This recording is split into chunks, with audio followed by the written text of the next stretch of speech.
Saudara-saudariku yang terkasih dalam Kristus, selamat berjumpa kembali dalam Renungan Harian Katolik di hari Senin, 23 Desember 2024. Pada hari ini, kita akan bersama-sama mendengarkan dan merenungkan firman Tuhan dari Injil Lukas, bab 1 ayat 57 sampai 66.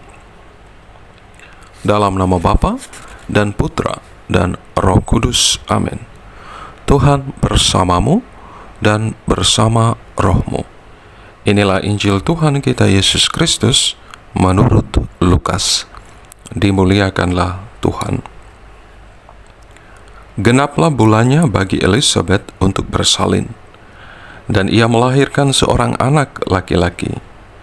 Ketika para tetangga serta sanak saudaranya mendengar bahwa Tuhan telah menunjukkan rahmat-Nya yang begitu besar kepada Elisabet, bersukacitalah mereka bersama-sama dengan dia. Maka datanglah mereka pada hari yang ke-8 untuk menyunatkan anak itu, dan mereka hendak menamai dia Sakaria menurut nama bapanya.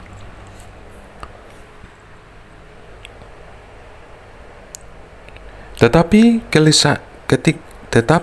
Elisabet ibunya berkata, "Jangan, ia harus dinamai Yohanes."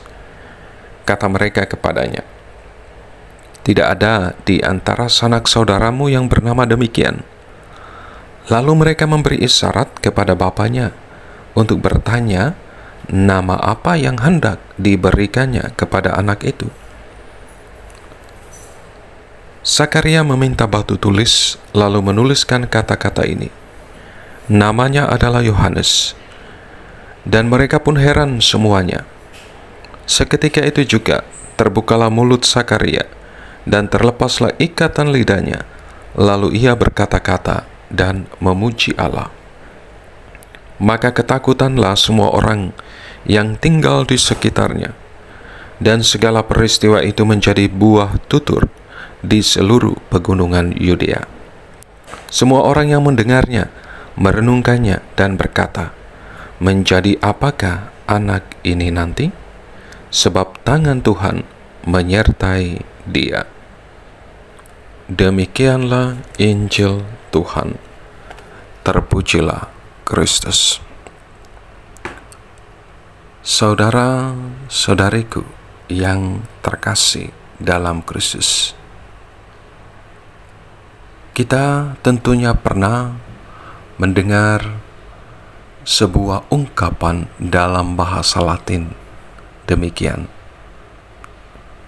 "Nomen est omen." Nama adalah tanda.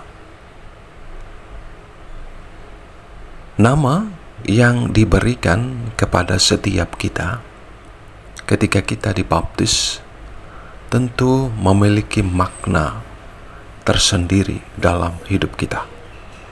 Dan tentunya kita pun harus hidup sepadan sesuai dengan nama yang diberikan kepada setiap kita. Dalam perikop Injil yang kita dengar bersama hari ini, tentang kisah kelahiran Yohanes Pembaptis, dan di mana orang-orang sekampungnya meminta kepada Elisabet dan Sakaria untuk memberi nama kepada anak mereka yang baru lahir di usia tua mereka. Baik itu Elisabet maupun Sakaria menulis nama yang tidak biasa diajukan oleh orang-orang sebangsanya. Namanya adalah Yohanes. Yohanes berarti pemberian dari Allah. Allah merahmati. Dan itu semua jelas dengan kehidupan Yohanes Pembaptis selanjutnya. Allah menyertai, merahmati dia secara pribadi dalam tugas pelayanannya untuk mempersiapkan jalan bagi Tuhan. Tangan Allah sendiri menyertai dan membimbingnya. Penginjil Lukas yang kita mendengarkan pada hari ini juga menegaskan bahwa tangan Tuhan sendiri menyertai Yohanes. Melalui seorang anak, Allah hendak mencurahkan rahmat-Nya bagi umat manusia. Saudara-saudariku yang terkasih dalam Kristus, kisah perikop Injil yang kita dengar hari ini memberikan inspirasi kepada kita sekalian untuk semakin mengenal nama yang diberikan kepada setiap kita masing-masing.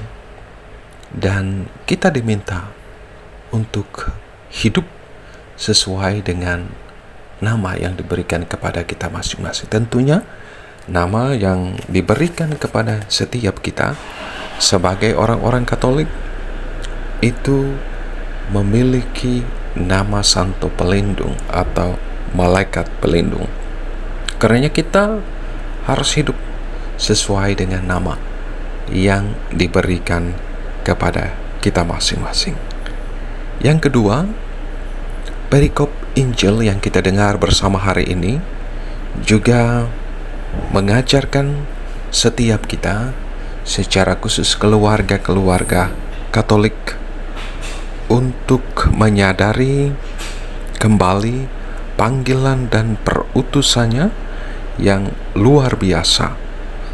Keluarga yang terbuka pada sabda Allah dan membuat berkat Allah semakin nyata dalam diri anak-anak mereka. Keluarga harusnya memberikan ruang tumbuh kembang yang sehat bagi anak, sehingga kelak anak-anak menjadi penyalur berkat.